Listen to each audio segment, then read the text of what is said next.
Thank you very much for those who've been waiting online, but then over here, we are enjoying our lunch, and I hope you have too, wherever you are. And I am Ernest Tay Mate, one of the development members of the Ghana Sat1 and the outreach manager for the All Nations University Space Systems Technology Laboratory. Currently, the lab is embarking on two major projects. And the first is the African Development Satellite Project, which was initiated by the African Union through the Egyptian Space Agency. And All Nations University was responsible to design the communication subsystem for the 6-unit CubeSat. The satellite is going to provide data for remote sensing, data for agriculture, for climate, and also for some weather parameters. And so that's one of the main projects that we are doing. It's a joint program between 5 nations, and Ghana is represented by all nations. And the second project that we are working on is called the African Space Station Project. And the name is actually imitated from the International Space Station, which is a joint program between the key players in the space industry. And so we thought of having the African Space Station. The project is to provide some practical education to students on space science and satellite technology. It's an online resource accessible to all, and currently we have 1,054 students from 12 different African countries actively benefiting from the project. So that's just a little about me, and I'm also the coordinator for that project. So we jump straight into the session that we have now. And with this session, of course, it promises to be a very interactive session. And we are going to talk about advancing space for Earth and the space for the SDG, which has been the topic for the day. And particularly for this session, we are looking at research and education systems that is focused on satellite data management and analysis. And so I have some key persons which have already been introduced to speak on this session. And as a moderator, what I want to hear is how your activities that has to do with satellite data management and analysis are providing solutions for the SDG. That could be no poverty, zero hunger, affordable energy, and quality education. And so I would like to hand over to the first speaker, and she's online, Judy Sandrock. I know her very well, a very strong activist for space science in Africa. So Judy, over to you. Can we have your perspective on this topic? Thank you. Fantastic, yes, and it's wonderful to see you again. And it's fantastic that your satellite projects are up and running. And congratulations on the progress that you've made over the last number of years. What I have done is that I have prepared a slide. I'm not sure if this would be the correct format. I do see that there are some questions that are coming in. So, yeah, to the chair, how would you prefer that I approach the topic?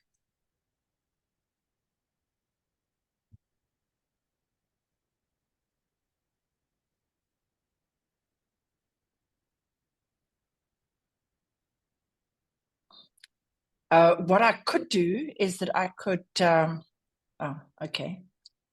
Judy, if you have the slides, go ahead with the slides. The questions will be addressed after your presentation. Okay, absolutely fantastic. Great. Then I'm going to share my screen. Okay, fantastic. So let me display this. Great. Okay, so essentially what it is that's one slide that encompasses everything that we do in MaxIQ Space. So MaxIQ Space, we began operating in 2016, and we essentially run space STEM programs, not only for K through 12 schools, but also we have a lot of projects that we conduct with undergraduate university students and faculty. So the thing is that what we found is that there's always a lot of interest in CubeSat design, CubeSat application. And as you mentioned, you know, having a CubeSat in orbit that is going to provide assistance to agriculture, that payload needs to be designed and tested, etc. And what we found is that we need to actually bridge the gap between, you know, where do we start at a school level, so that we are able to really have the skills, the competencies, and the capacity to be able to do those CubeSat designs. I am based in Cape Town in South Africa. And what I have done is, through the research that I've done globally with developing space nations, is we find that too often the developed space economies are really actually tackling our projects almost from a kind of a turnkey perspective, where they will do everything for us. And that's not necessarily what we would like to do. We want to be able to leverage our national space budgets to create capacity within our own countries, and of course on the continent. So what we have is we use this acronym C3PO, represented by this character from Star Wars.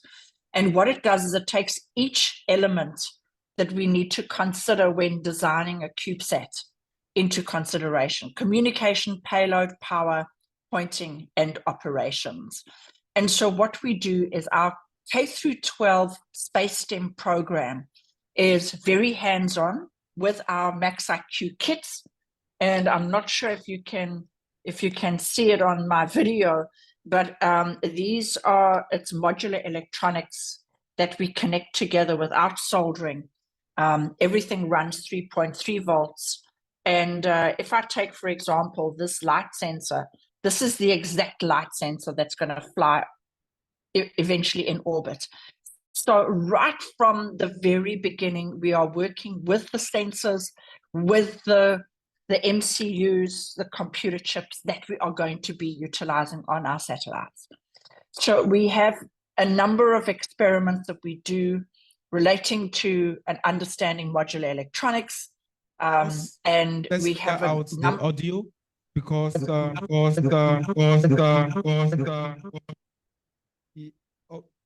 Judy, can you hear us? Judy, can you hear us? Judy, can you hear us? Judy, can you hear us? I can hear you. There is an ongoing echo.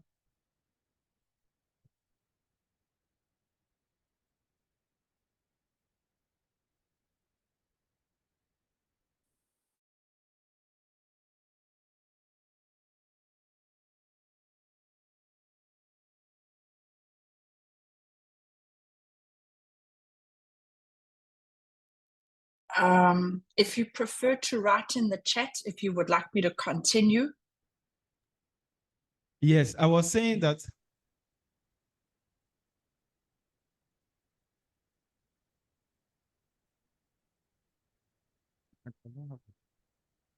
Okay, I can't hear you anymore. Yes, you can continue. Great, thank you so much. I noticed that you were showing us a model of your work, but we missed the audio. So if you can just rewind like 10 seconds back so that we get exactly what you were trying to demonstrate. Absolutely, absolutely. So our organization is called Max IQ Space. And what we've done is we've developed a pathway to space. There are many institutions, universities, schools wanting to design CubeSats, but it's a huge leap to get there. So what we have done is we've developed our pathway to space that links our space STEM programs, which is K through 12 education, as well as undergraduate university and college students. So what we do is we link our space STEM program with CubeSat design. The methodology we use is we take this acronym C3PO, named after this character from Star Wars, to cover communication, payload, power, pointing, as well as operations. And so what we do is we take the students through each step of the C3PO, so that by the time they have completed our program within an academic year, they are ready to begin developing their CubeSats, because they've now sorted out exactly what payload they're going to have. Ernest, you mentioned earlier your CubeSat that is going to be collecting Earth observation data specifically for agriculture.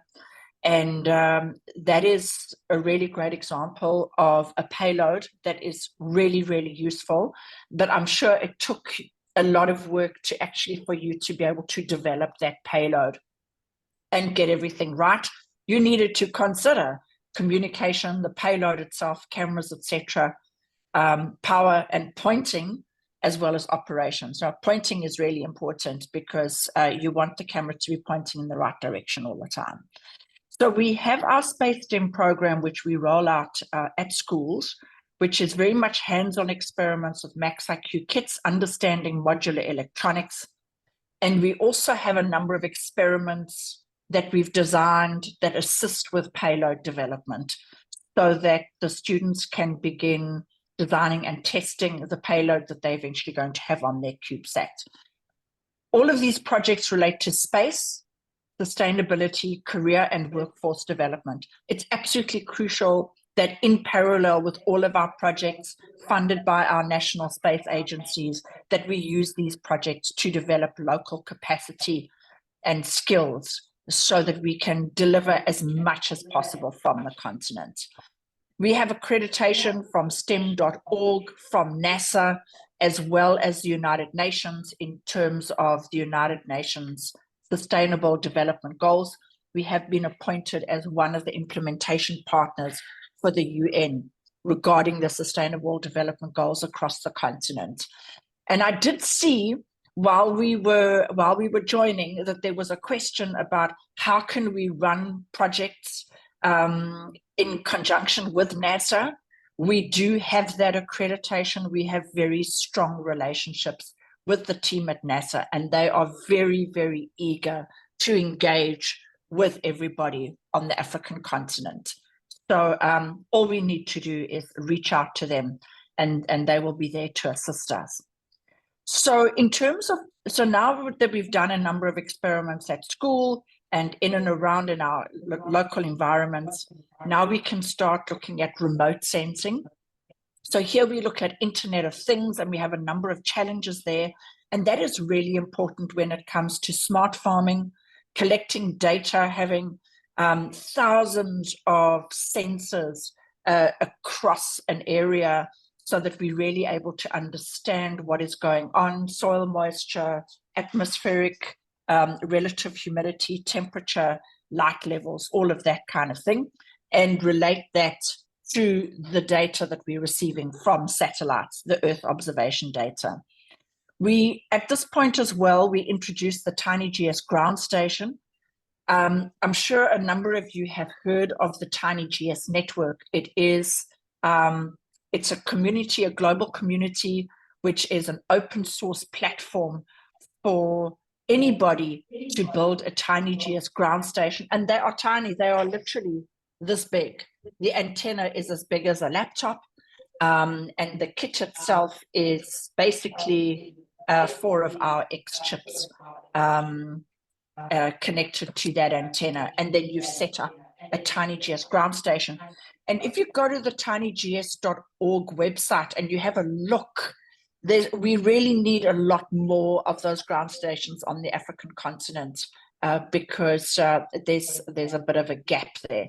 So what we do is we introduce the TinyGS ground station so we can really understand satellite communication and how would we be receiving our data from our CubeSat using ground station communication.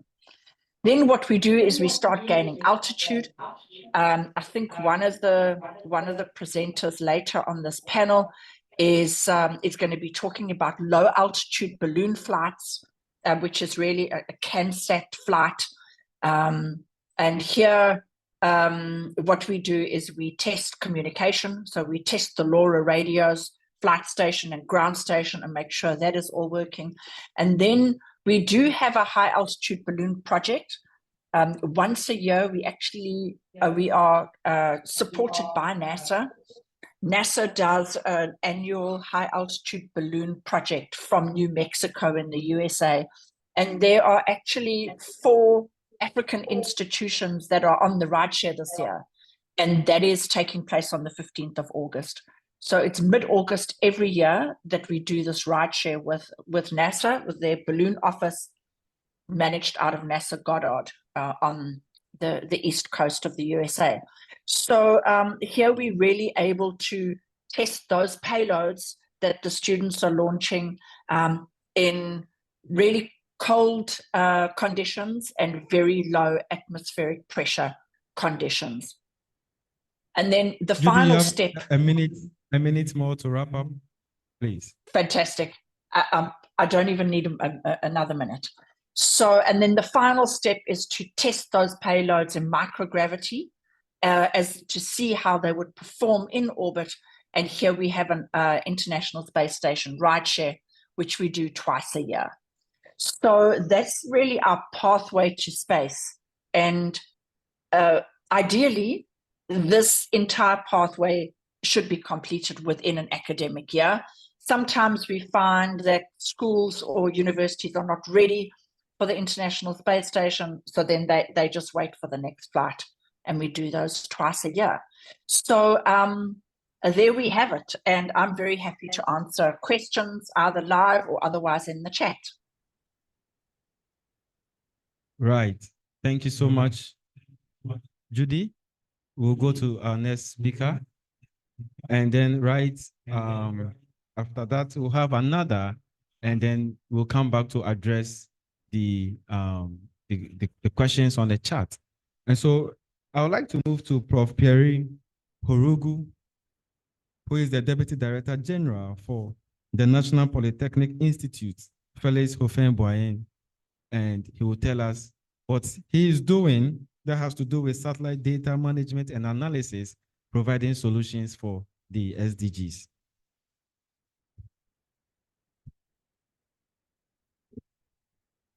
Thank you very much. In fact, I'll be telling you what I am not doing rather than what I'm doing, because we have not really started anything in Côte d'Ivoire. My name is Professor Pierre Horugu from National Polytechnic Institute in Yamoussoukro, Côte d'Ivoire. The previous session that we had, we discussed a lot about the data. It so happened that some of the issue that I have in mind has been discussed. But let me raise a few questions. We have been told that if you invest $1 in space industry, you will have $40 at the end of the year. So it's about 40% return. We are also being told that the space industry is an industry value at more than over $1 trillion. And during the early discussion, it was also said that we should look at the development of space technology as an infrastructure that has to be developed. It's like if you're building a road, building energy power system. So should be part of the infrastructure that we'll be using. So the question is, how come that it is so difficult for the public authority to see value in space technology development in order to provide the funding for building the base infrastructure? By base infrastructure, I mean education, training, and so on, and provide the equipment that is needed, that are needed. Well, I think the answer lies in two areas. First, I will say that the people involved in space technology tend to be highly technical, and most of them are, if not all of them, are engineers. And the engineer, they only speak to machines, and they forget that they need to speak to human beings. That's the first problem. Okay. The second issue is that we need to have more people like our sister Nelson Claire to make people aware of the benefit that we can get from space technology. And so the question of addressing research and education in space technology is, I would say, the most important question that we need to address today.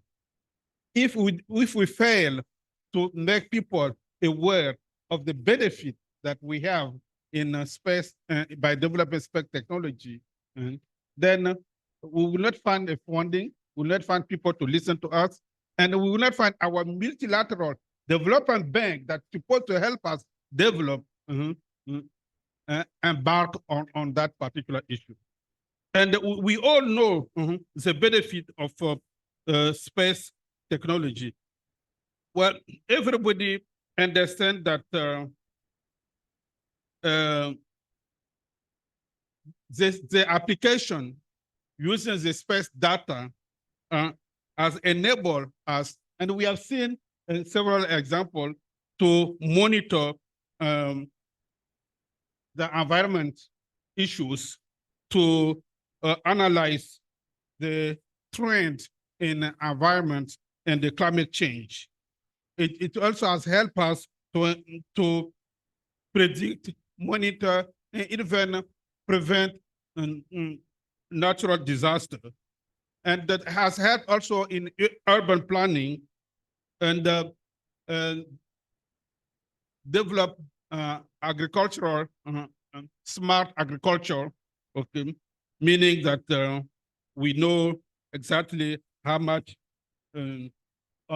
irrigation we have to provide, the level of soil moisture, and we know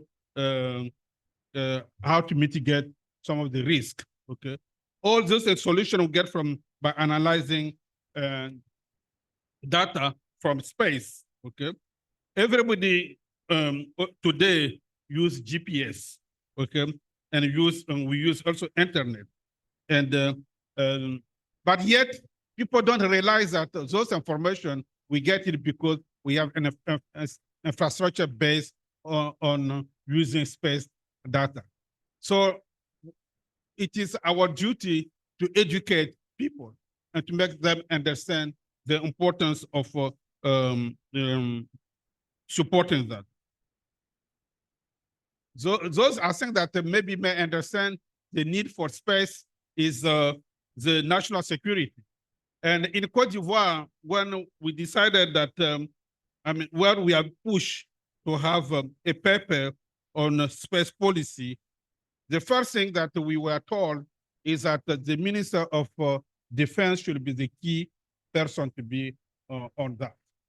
Okay, we try to explain to them that the space technology and its application is more global in terms of global development that is simply using to track defense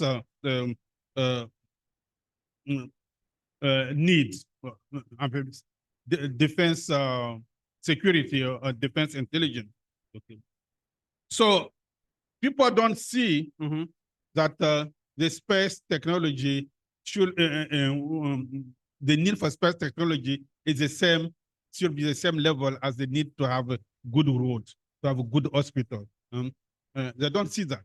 So we need to try to get them to understand that.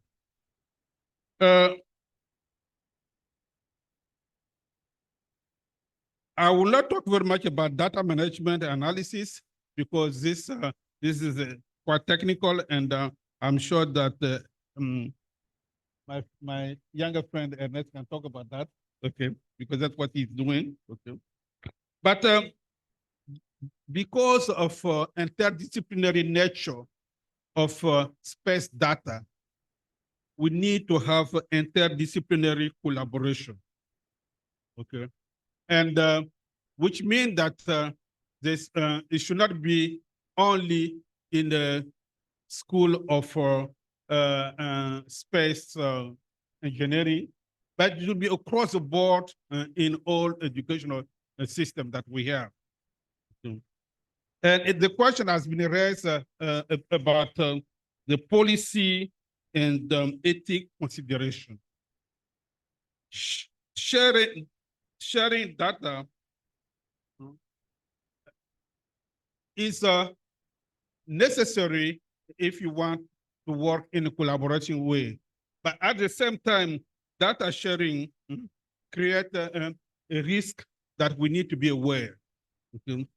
So we have to have a policy that is clearly spelled out data sharing agreement, the privacy concern, and also probably there exists already some international regulation on how to protect some of the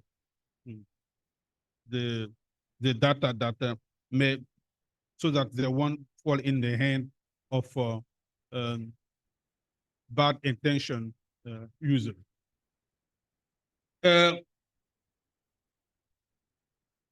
What are the technology and the tools that are available to us? Remote sensing, GIS, machine learning, and artificial intelligence, cloud computing, all those can help us to do better analysis. And I will also say that there is an issue about, we discussed a few minutes ago about accessing data and storing data. Those data tend to be raw data, and we need to have capacity in order to process those data before to make it available for those who the end user. And this also need that we need to train people to be able to do that. And then it comes to how to store those big data.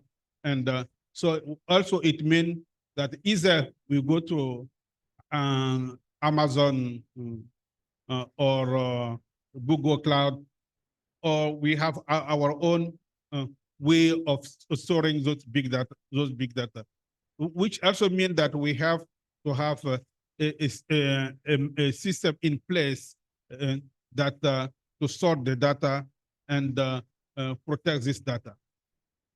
All those things necessitate government or public funding in our developing countries context. Okay. In our context, the private sector may not see the need until they see the value they can get. And until we are able to sell them a product that they can use, they will not come forward with funding. So my call is how from the university we can make our government authority understand that it is investing in area of developing space capability is as important as teaching someone how to read and write. Because the economy today is no longer just planting and wait for the rain to come, but we have to control, and the land to this is not even sufficient to feed its people if we do not have a better control. We are in the area at a time where we don't realize that the nutrient in the soil is being destroyed every day by what we do. I mean, the area where there is a wall, it may take over 40, 50 years for the soil to be renewed.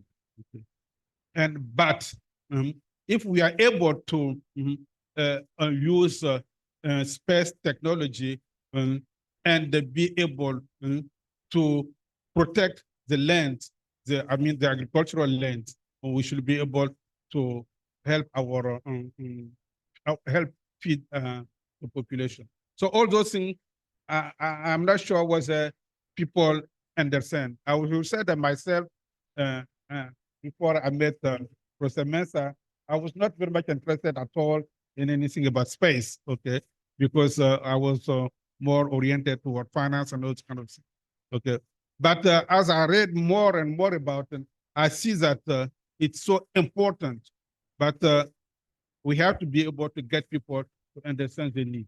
And in order to be able to get the people to understand the need, we have to be able to get them understand that there are the benefits at the end. Okay. And for that, what I will also advise is that a forum like this is very important, but we need also to go below and to go to the like the work that the organization of Professor Mensah is doing. I mean, going to the high school and show them what they can do. Get the student interested in space activities, and those students, some of them will grow up by developing skill that will help and provide the capacity that we need. And I will stop there. Maybe there is a question. Thank you.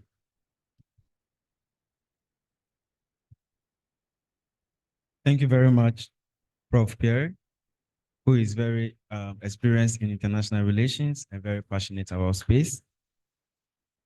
We are going to hear from Mr. Kofi Asare, the manager of the Remote Sensing and Climate Center of the Ghana Space Science and Technology Institute.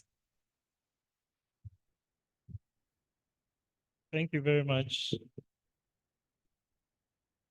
And good afternoon to everyone. So I'll be speaking on behalf of the Ghana Space Science Technology Institute, soon to be the Ghana Space Agency. And my talk will briefly focus on the need for education and how Ghana as a country, we are managing satellite data and some application areas, and also perhaps highlight some of the challenges that we are facing as a country. Education is the gateway in achieving the Sustainable Development Goal, particularly also using space science technology and innovation. We are where we are today in the space sector because of research, because of education, and also because of innovation. If you want to leapfrog and go a step further, then it means these are critical cardinal points we cannot forgo. And also be looking beyond our lifetime, we need a next generation of scientists to continue the work that we are doing today. So education is quite critical for us to really be efficient and be innovative today, whilst we build the next generation to continue the work that we are doing. So in that front, Ghana is doing quite a lot, though there's more room for improvement. If you look at what is happening here at ANU, at the SSTL lab, a lot is being done. If you get to the Kwame Nkrumah University of Science and Technology, They have aerospace department. They are doing a lot at CK Tandem University, at the University of Cape Coast. A lot of programs in the area of space, science, technology, innovation are being run by these universities to build a critical mass to drive space technology and agenda in the country. That said, also, we are leveraging on existing data in the space sector. Ghana's goal now is not to launch a satellite. That is very important, but we also have critical challenges that we need to address now. So from the short to the medium term, we are looking at leveraging on existing data sets that are openly available and those that we may have to procure to address the critical challenges facing the country. And with the building of the capacity of the young ones and the next generation, we look forward to launch our own satellite also into the orbit. So we want to address the critical issues now today. And as part of the GEO group, the GEO Secretarial, that is the Global GEO, Ghana is also forming the Ghana GEO to be able to bring together all the relevant stakeholders in the GEO sector so that we can discuss our challenges, we can explore the opportunities, have one formidable force to drive space science technology in the country. And in doing that, we are working more on awareness creation and capacity building. One is we are training students, junior scientists, early career students or research scientists to use satellite data to be able to transform the data into useful information for evidence-based decision-making. Because acquiring satellite data set is one side, but they will be useless unless we have been able to transform them to the kind of information that help address the challenges that we are facing. So we don't just want to harvest the satellite data and just not using it for anything. We are building capacity to be able to transform that data into useful information for evidence-based decision-making. So we do a lot of career awareness. We do a lot of engagement, sensitization across the various stakeholders in getting to this point. Next month, we'll be organizing a training online, engaging some students and junior scientists to use the Digital Earth African platform, where almost most of the important or the open data sets are there, and it's on a cloud with already the information on how to analyze data and to solve various challenges. We want to point our students, we want to point the junior scientists to these platforms so that they can use it to address the challenges facing Ghana in the area of environmental monitoring, in the area of water resource management, in the area of agriculture, disaster, and all the other areas that we are facing challenges. So we are making sure we build a critical mass, we are making sure we build capacity so that we can address the challenges we are facing as a country. Again, when it comes to satellite data, we notice that the various government institutions will need satellite data to address their mandate. If you go to the disaster management, they have specified mandate for them to address. Ministry of Food and Agriculture has their own, those in the Mineral Commission. But what has been the bane is access to satellite data. And therefore, as Ghana GEO, we're trying to mobilize all these agencies and liaise with our government so that government can procure these data sets. And then these data sets will be mainstream and shared to all these MMDAs to use for their line of work in addressing their mandate, which includes our educational institutions, our research scientists, so that students could have open access to these data sets and be able to use it in their line of research, in their line of studies, and address the challenges that we are facing. So we are promoting open data, we are promoting open knowledge, we are also promoting data interoperability. We all need each other. Each of the government institutions may also have certain critical data sets that the others may need. If we are able to build a platform and we are able to share the data set that we have, it will help us address the challenges that we are facing. So this is what we are also doing as Ghana Space and also as the coordinating center for the Ghana GEO as well. I would then want to move on to some application areas that we're already working on as a country. One is we are leading the development of the crop intelligence system. The Global Yield talks about earth intelligence, and we are looking at crop intelligence system that will help promote precision agriculture, smart agriculture, and address the challenges. If you may be aware, the government of Ghana is having a policy towards planting for food and jobs. And it's basically making agriculture attractive to the younger generation, making sure we are able to bring in technology in the agricultural sector and be able to address the yield gap in the country. The average yield in Ghana seems to have a lot of gaps, because if a crop, a land of maybe an acre is supposed to give you about 5,000 kg, a typical or average farmer, you may have about 2,500 kg. There's a gap of about 50%. How can this gap be addressed? We need to apply technology, space science technology and innovation to address this challenge. So we are building this crop intelligence system where you can manage our crops from the very onset to the time of harvest. And particularly, we have also a challenge of smallholder farming. If you go to the Western and the European countries, farming is done at the large scale, but typically we have 2 acres, 5 acres in Ghana, and similarly also in the other African countries.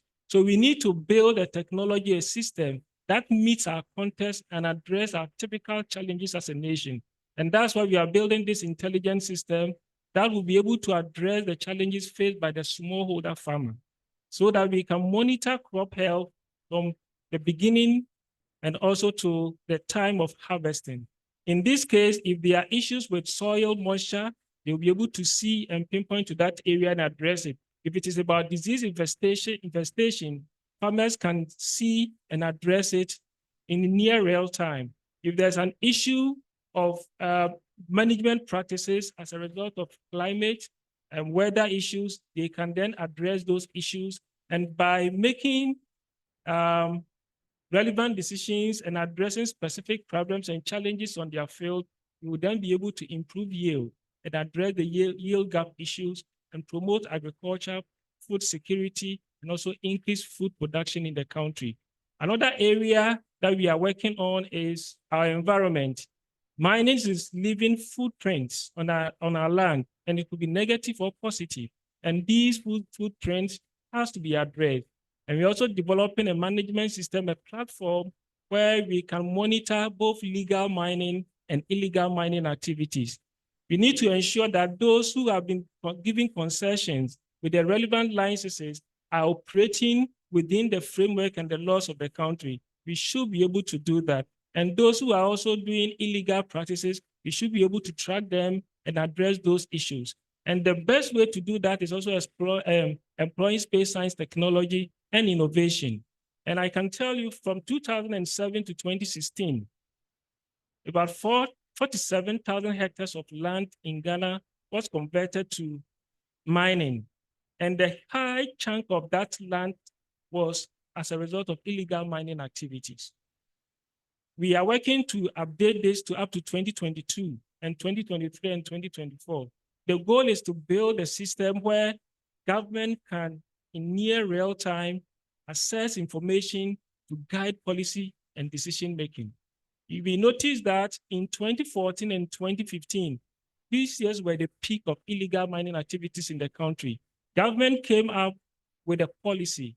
And from the analysis we've done so far, you notice that beyond 2016, 2017, illegal mining activities began to decline. This tells us that perhaps government policy is working and they can firm it up even more to get the kind of result that we are expecting. But assuming it was not working, this would have given us the information for government to review this policy and make sure it is refined in a way that will help address our challenges.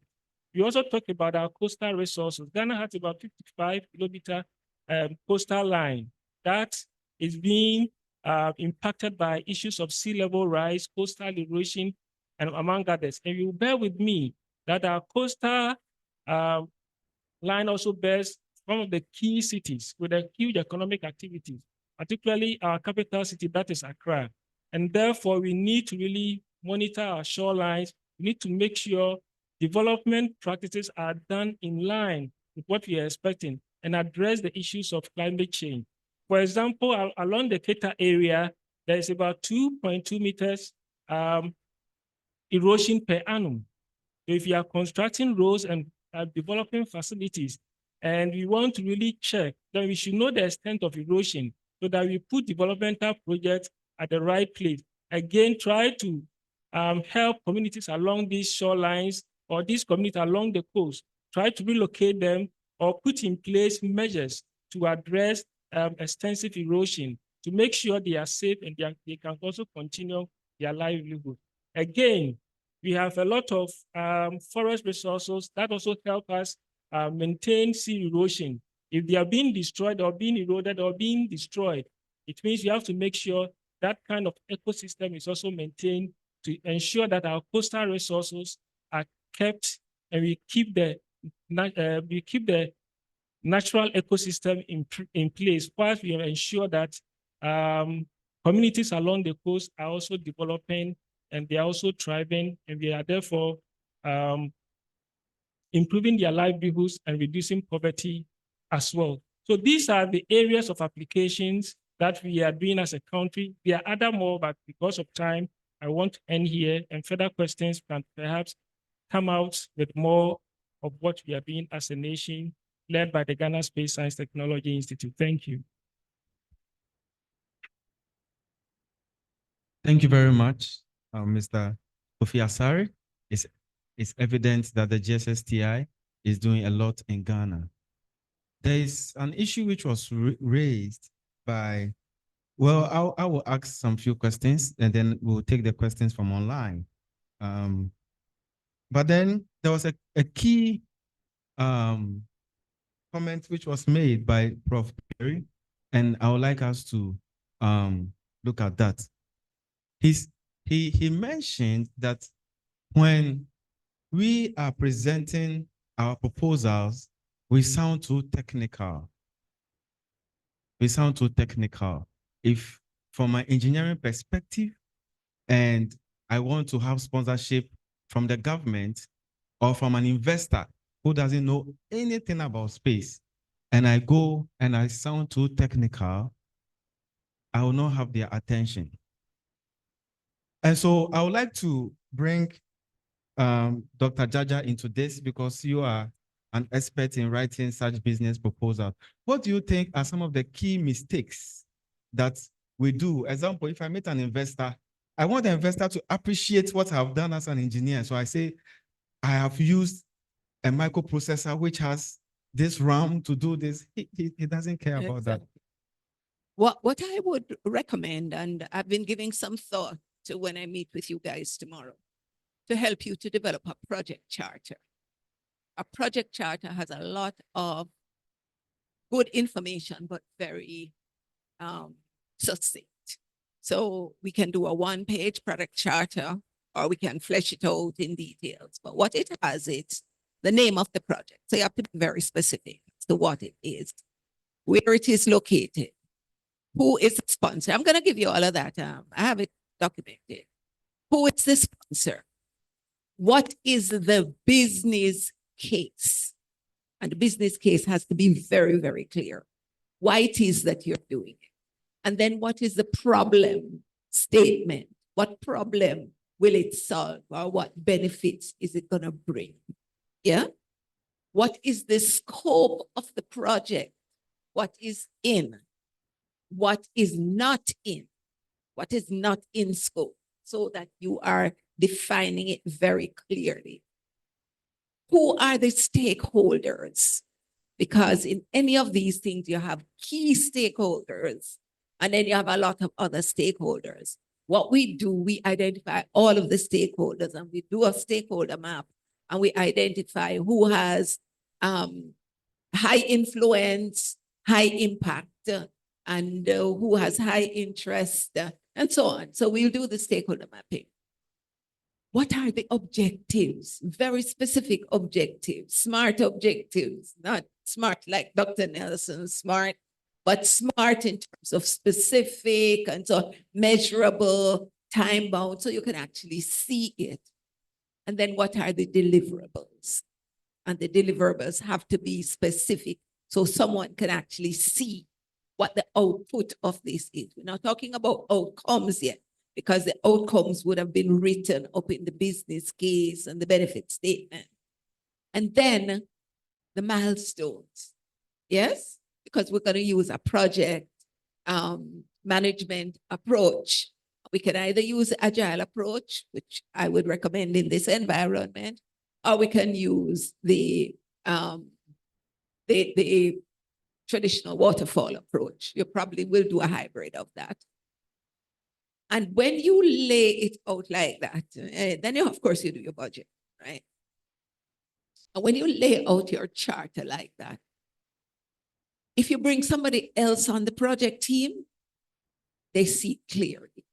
If somebody leaves and you have to pass the project on to another team, it is clear. And then you have the milestones. People talk about using Microsoft Project. Microsoft Project, all it is a scheduler. That's all it does. It's not a project management software. It's a project schedule that you use. And we recommend that you do your timelines using Microsoft Project as well. But it is not rocket science. If you lay it out like this, it gives you a blueprint to manage your project. Now, if there is a change component to your project, if it's going to impact the lives of a number of different people, you need to do a change management charter. It's the same business case, it's the same problem statement, but the stakeholders might be different. The deliverables might be different. But at the end of the day, you are managing the technical component of the project, and you're managing the people component of the project that Dr. Reed speaks about all the time. And it makes your life so much easier. It does the risk management as well, so you don't have the oops. You know how many times we're running down the pipe with a project and we get to a point and we say, oops, because you've met upon something that you never thought about, and it can derail the project. So the risk management is a critical part of it. So that's what I was hoping I would take an hour or so tomorrow to kind of walk you through. You're going to have to do the work. You're going to have to put the details in. I can't give you the details. I can suggest based on what I've heard over the last few days, but at least you'll have a blueprint leaving here to work with. Great.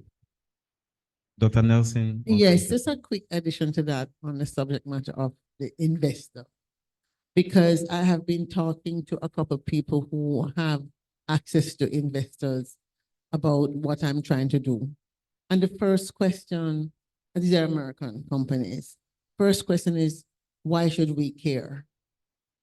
Why should these people have access to money?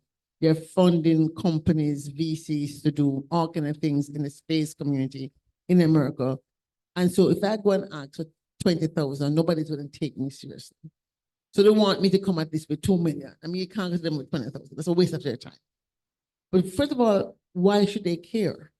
So if it's a project that has a business case and you take it to a business person, it's a different project from when you're taking it to, say, development agency.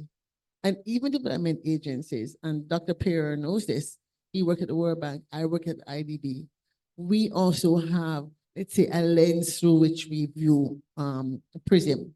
So you have to sell your concept to some officer who may or may not be an expert in what it is that you're doing.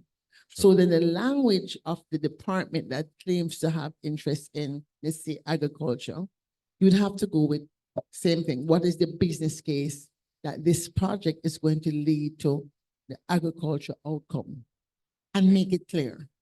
And so I am now even thinking, okay, so I have to rethink some of this. If I'm wanting investors to invest in developing these habitats, I have to figure out, why should a company that is building something for the ISS in the US want to be able to have a facility that they can come to and use to do research in Africa?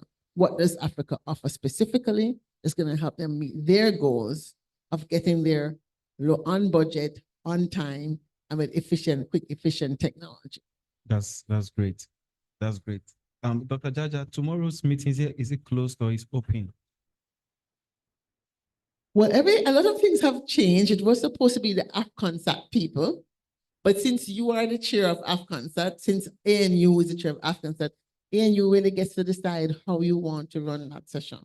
Right. Great. Whereas we're going to be here tomorrow to do the tour of the facility anyway. But I mean, it could be for people who are not here, who are in other universities that are part of AFCONSAT. I mean, it would have to be a hybrid like this because they're not physically here. But we sort of would like to leave them with a opening statement. So when we come back to do the deep work, it's there. But as the person who is one of the people responsible for getting the AFCONSAT project on scene, and it might be an opportunity for the president to pass by and also let's get AFCONSAT back on track so we can get the project started next year. Great. It's a working session though. It's not a lecture like this. You will be actually doing a workshop. And I also be doing like a futures exercise to help you see where it is you're trying to go. Right? Great.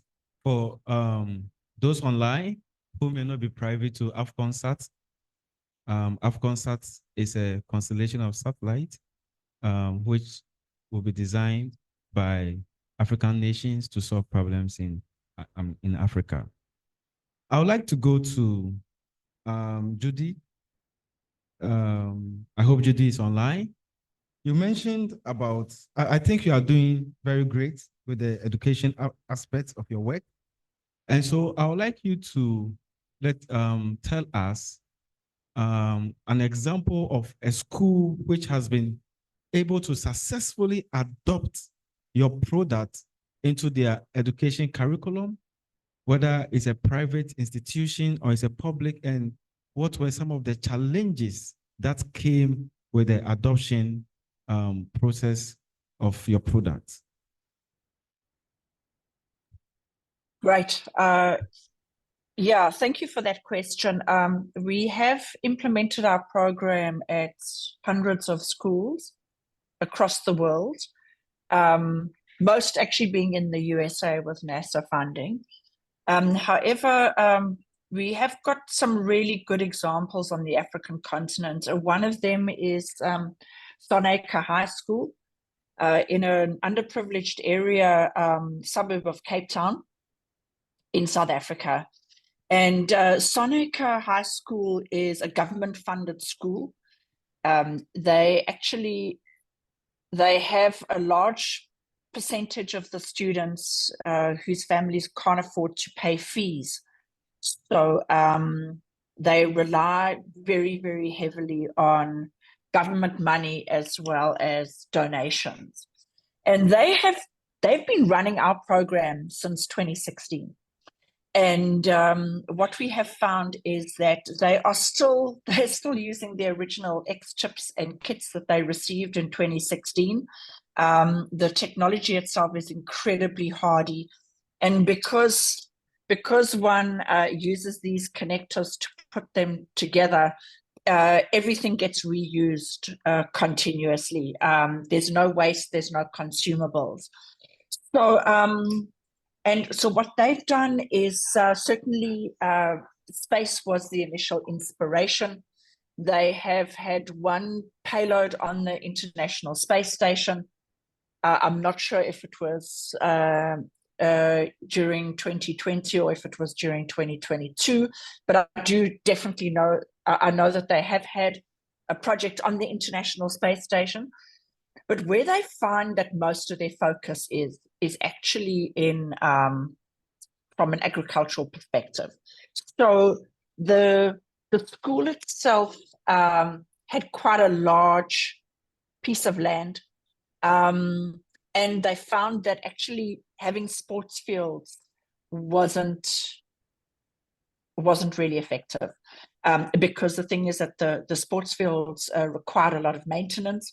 And they were only used for, maybe a few hours every day during the school terms. So what they've done is that they've actually converted those sports fields to growing food. for the local community.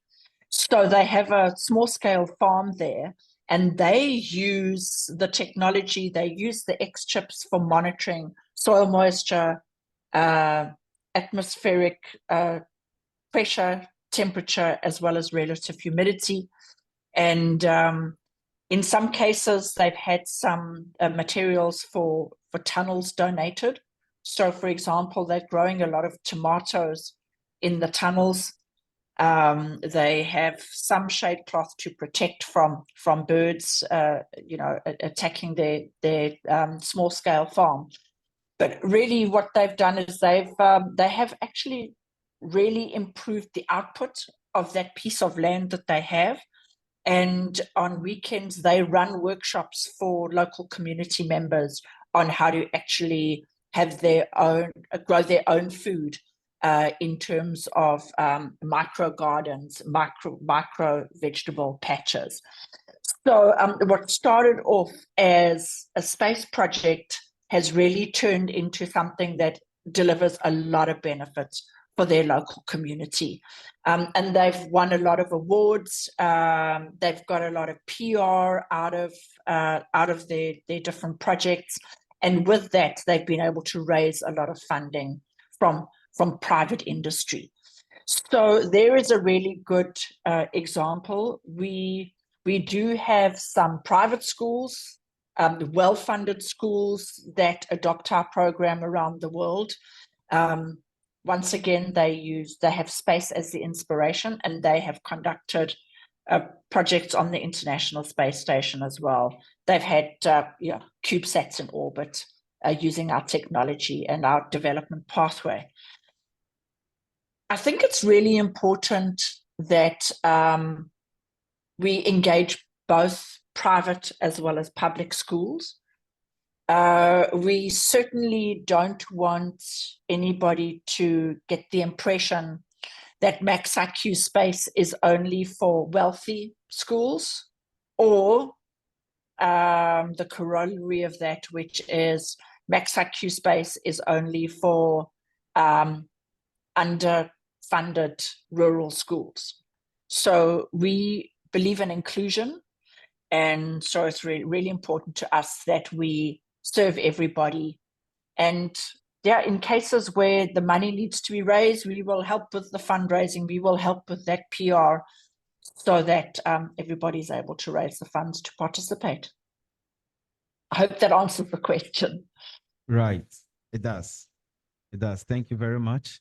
And I would like to move to Mr. Kofi Asare, who wants to speak to the political dimension of presenting a proposal to the government.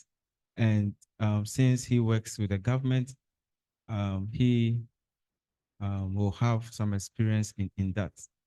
Mr. Kofi. Thank you very much. Maybe I also want to comment on Judy. Perhaps the next example will be in Ghana. And I think we should continue with our discussion so that we could have some students in the country also coming on board on what we are offering, so that we can also develop the CubeSats in Ghana and send them to the space station. Regarding the earlier question, I like the answers you gave. But in addition to that, I think most of what happens in Africa, in Ghana, government comes in funding space activities. And our government are already struggling. They're also looking at their future and also sustaining power. So in developing such good proposal, I think they would like to know how much will it bring on the table in terms of the revenue stream. Exactly. If you're able to add, okay, if you're able to invest A, B, C, D, you are going to get this, that amount in return within that time frame. They're also looking at the revenues. They're looking at job creation, because people want job. So if you are investing this quantum of amount in space science technology, you don't want to launch a satellite into orbit, how much will it bring? How many jobs will it create? How is it going to impact and even help them to win the next election? So in doing all that, we need to put these things also in perspective so that we can get government support to be able to invest in space, because I believe the private sector would definitely have to come in. There should be public-private partnership, but government also would have to provide the enabling environment, lay the right foundation so that space becomes like an enabler. I believe we spoke about this on Monday. Space is like the roads. They enable us to get to our destination. And therefore, once the right foundation is built, once we get government buy-in, because they know they are going to benefit, and we lay the foundation, it becomes easier for the private sector to also come on board and make relevant investment to bring the desirable returns that we are expecting. Thank you. Thank you. I'd like to actually add on to that from a development perspective, because we're talking about a global space when many times that government funding is going to come either through a loan or technical assistance. So let's say company X comes to a country, or it's the World Bank project on, agriculture policy or climate or whatever it is that they're going to. And the government typically goes in and they have a whole portfolio of projects and priority projects. Given we're talking about space in the context of space for the SDG, space for Earth, right? We should be able to, in any satellite project, show how this project is going to link to something that's already in their SDG portfolio. So it's up to those of us on the technical engineering side to have a conversation with those on, let's say, the policy paper side that says, oh, government pledges to achieve this by 2030 in agriculture, or achieve that by 2030 in telehealth, or how many students will be online, and show how this investment is going to reach that. So sometimes it's not the return on investment, as you rightly say, in terms of money, but it's a return on investment in terms of the targets that they have set, so they can say they met their manifesto when they started out with their vision statement or whatever. And you're right, the challenge in our democracies with our 5-year election term cycles is very hard to get them to think of a long-term solution from which they may not personally benefit. And this is the tragedy of the quote unquote, the commons of a democratic electoral cycle, that governments are just not willing to do that. Part of what I think is happening now is that is changing. And so I want us to remind again that because of the Summit of the Future, many governments who would normally think about long-term thinking and technology foresight, and who realistically have made some very poor purchasing decisions because we have invested in technologies which are obsolete on arrival, because we have done studies based on hindsight studies. We have done projects based on hindsight studies. And so the power of using strategic foresight is a critical literacy for development effectiveness. And that is what I have been preaching at the IDB, and preaching since I left the IDB, that any talk about sustainable growth or regenerative growth or circular economy must come with the ability to do technical foresight, technology foresight, legal foresight, foresight across all the domains of the project document. So Kofi and Sari, I do agree with you. I do think is one of the things that probably all the space institutes are going to have to spend some time in developing this literacy and capability in your senior team, more so than just the technical. And it's not rocket science either. So it can be done, and more importantly, it must be done. Well, that's great. It's becoming an interesting discussion. Yes. In business, we talk about the elevator pitch. How can you sell your idea if you have 30 seconds or 1 minute? And it takes preparation to articulate your agenda, your selling point very succinctly. And it sounds like the workshop that will take place tomorrow will help you. You do the long form, and then you distill it and synthesize it so that you can sell it. Why do you need to sell it? Because of self-interest, political self-interest. In our governments, in Ghana, something doesn't move forward unless someone has a self-interest, unless they see themselves in this enterprise, no matter how technologically savvy it is, no matter how many people it's going to help, no matter how many people it's going to feed, If one person who's a gatekeeper doesn't see himself or herself getting an interest, it's not going forward. It could save the planet, it's still not going forward. And so what I think is there a way to package the benefits that we have in technology, in satellite? Try to think selfishly. How will this benefit you or your administration or your ministry or your promotion? And maybe you have a benefit proposition for each party or each section. And this will look good for your electorate in your region. Maybe that's not put on paper, but that's put in how you communicate to that decision maker or gatekeeper. And unfortunately, a lot of good ideas die on the vine because someone doesn't see themselves making profit politically, in the electorate, financially.